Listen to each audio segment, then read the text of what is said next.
Galera, é o segundo método aqui, ó, método do paralelogramo. Ó, o próprio nome já dá uma dica, né? A gente tem que desenhar um paralelogramo, que é uma figura que tem lados paralelos. Beleza? Galera, a desvantagem desse método, ó, é que a gente só pode somar dois vetores de cada vez, enquanto no outro a gente poderia somar a quantidade que quisesse, 10, 20, 30, 40, era só colocar bico de um na bunda do outro. E o esquema aqui, ó, é um pouquinho diferente também. Ó, a gente vai pegar, por exemplo, aqui e somar duas forças. Para que a gente some essas duas forças, a gente vai ter que usar esses dois vetores para fazer com eles, ó, um paralelogramo, uma figura com lados paralelos. Para isso, ó, a gente vai ter que desenhar na ponta de F1 uma reta paralela a F2 e na ponta de F2 uma reta paralela a F1.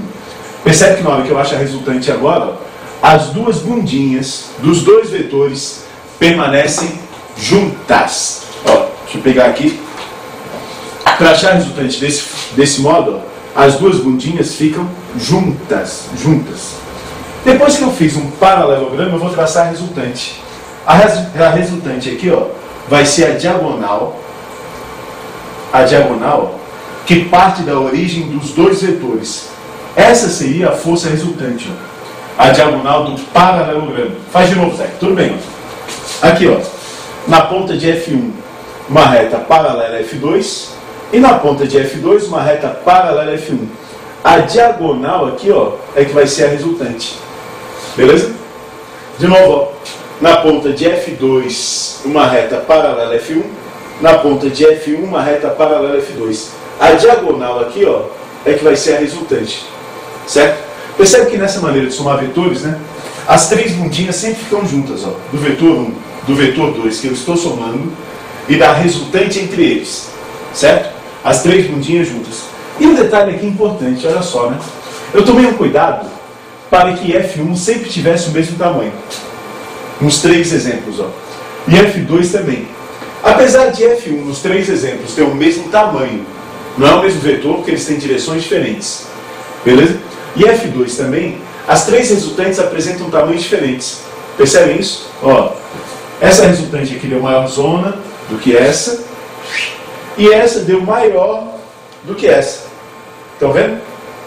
Galera, se mudou a resultante, ó, é porque a resultante depende de F1, de F2, mas depende também do quê? Perfeito. Do ângulo entre os vetores. Percebe que a resultante foi diminuindo, ó, porque o ângulo entre os vetores foi aumentando. Zé, quer dizer que quanto maior for o ângulo entre os vetores, menor a resultante? Isso. E quanto menor o ângulo entre os vetores, maior a resultante. À medida que a gente vai aumentando o ângulo aqui, ó, percebe, ó, a resultante vai diminuindo. Então olha só, né? Se tu sabe disso, tu pode me dizer o seguinte: qual que vai ser o ângulo entre os vetores? E para determinar o ângulo, as bundinhas sempre tem que estar juntas, ó. 0, 30, 45, 60, 90, né? E aí vai. Qual que vai ser o ângulo em que a resultante é máxima? Perfeito, né? O ângulo em que a resultante é máxima, ó, 0 graus.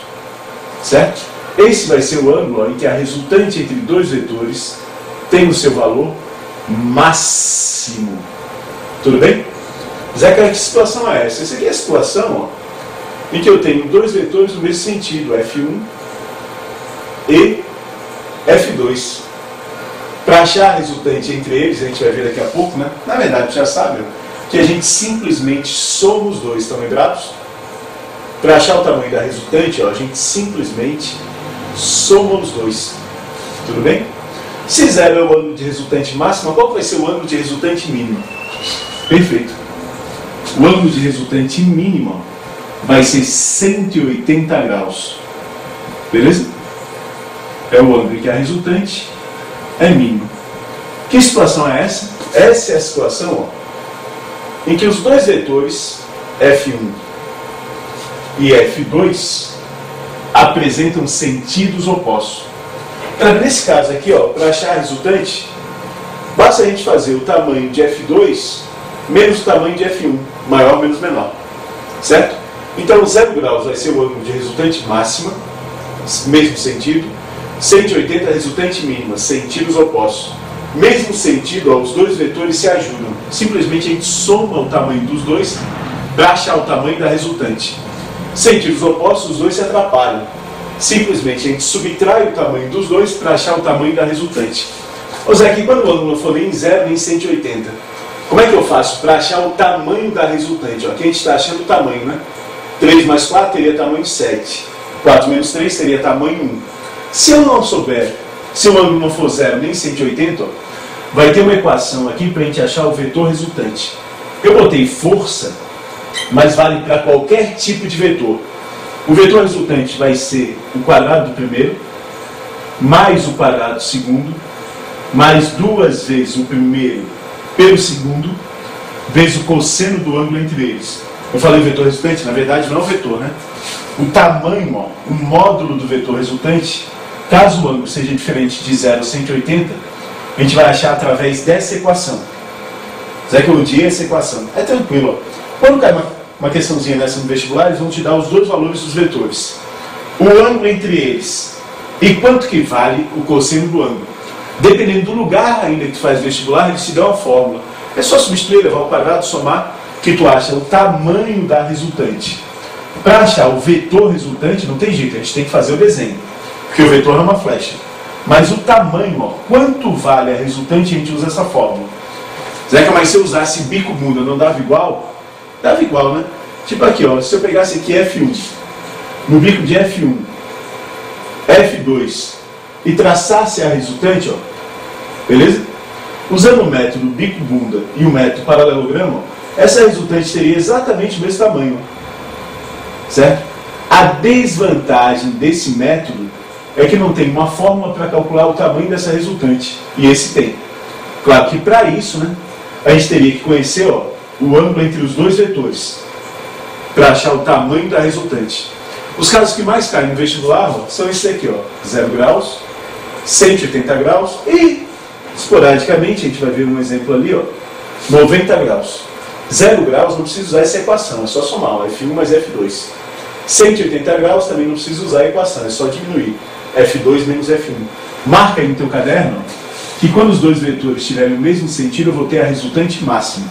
Sentidos opostos, a resultante mínima. Até tem questões de vestibular que perguntam assim, ó, a resultante entre uma força de 4 newtons e uma força de 3 newtons pode dar 7 newtons. Pode? Pode. Pode dar 3,5 newtons. Pode? Pode. Pode dar 1 newton. 4 e 3, né? Pode? Pode.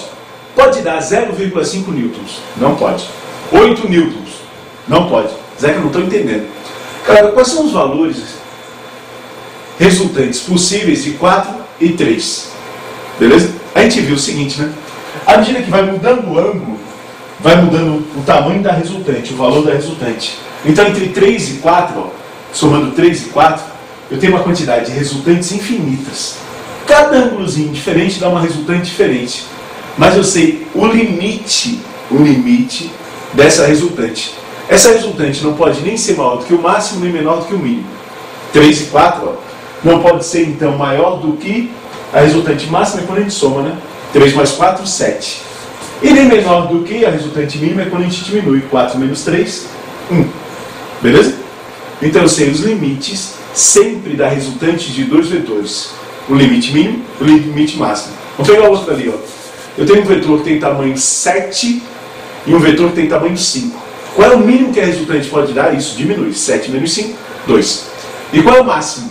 Soma 7 mais 5, 12. Beleza? Quanto que a resultante pode ser? Qualquer valor entre 2 e 12. Inclusive o 2 e o 12, que é o mínimo e o máximo. Pode ser 11, 9, 8, 22. Não. Tudo bem? Vamos ver os exemplos agora sobre isso? Galera, exemplo 3 aqui então, né? No esquema abaixo, atuam duas forças sobre um corpo que forma entre si um ângulo de 60 graus. Então, entre essas duas aqui, ó, 60 graus. Sabendo que os módulos de F1 e F2 valem respectivamente 4 e 3 newtons, determine o módulo da resultante. Para a gente calcular, ó, se o ângulo não é 0 nem 180, né? A gente tem que usar aquela equação gigante. Vamos desenhar aqui, né? Galera, utilizando paralelogramo, ó, paralelo F2, paralelo F1, traça a resultante. Beleza? Como o ângulo é 60, ó, vai ser sempre o ângulo entre os dois vetores iniciais, ó, não a resultante e o ângulo. A resultante a gente vai calcular assim, né? Raiz quadrada de o primeiro ao quadrado, mais o segundo ao quadrado, mais 2 vezes o primeiro pelo segundo, vezes o cosseno do ângulo entre eles, que é 60 graus. Esse ângulo aqui, né? Ele fala na questão que vale 60 graus. Tudo bem? Calcular a resultante então, né? Resultante é igual a raiz quadrada de F1 vale 4, F2 vale 3, mais 2 vezes 4 vezes 3, vezes o cosseno de 60, que é 1/2. Aparece o 2 multiplicando e o 2 dividindo, a gente pode cortar, né? Isso daqui vai dar que resultante é a raiz quadrada de 16, mais 9, mais 4 vezes 3, 12, né? Isso aqui é a raiz quadrada de 16 mais 9, 25, mais 12, 37. Então, a força resultante, raiz quadrada de 37 newtons. Beleza? Ó, não tem mistério nenhum, né?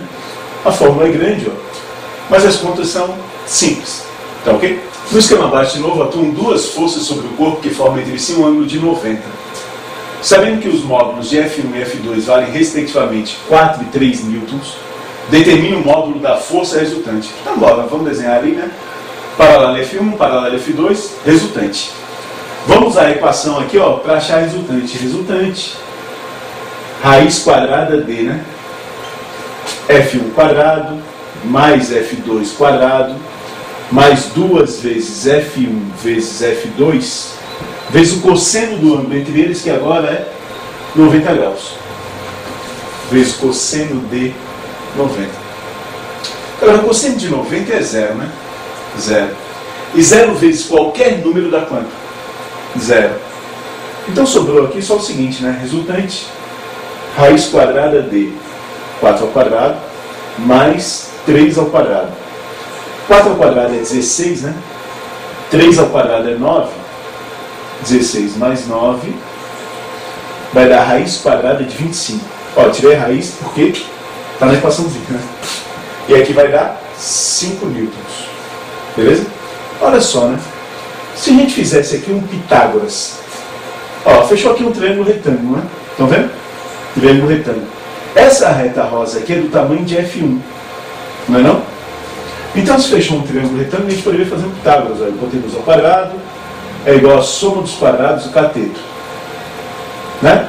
Um cateto é F1, o outro cateto é F2. Daria certo sim ou não? Sim? Vamos ver, né? Tal quadrado aqui, a gente passa para o outro lado, tirando a raiz, né? Raiz quadrada de F1 é 4, F2 é 3. Deu igual aqui, né? Então isso daqui vai dar 5. Então aqui tem uma dica, ó, ou um macetinho, como queira chamar. Sempre que o ângulo entre os dois vetores for 90 graus, 90, ao invés de usar a equação zona lá, ó, o cara pode simplesmente fazer um Pitágoras para achar a resultante. Então tem 3 situações especiais, né? Mesmo lado a gente soma, sentidos opostos a gente diminui, perpendicular usa Pitágoras. Qualquer outro ângulo, a equação. Fechou?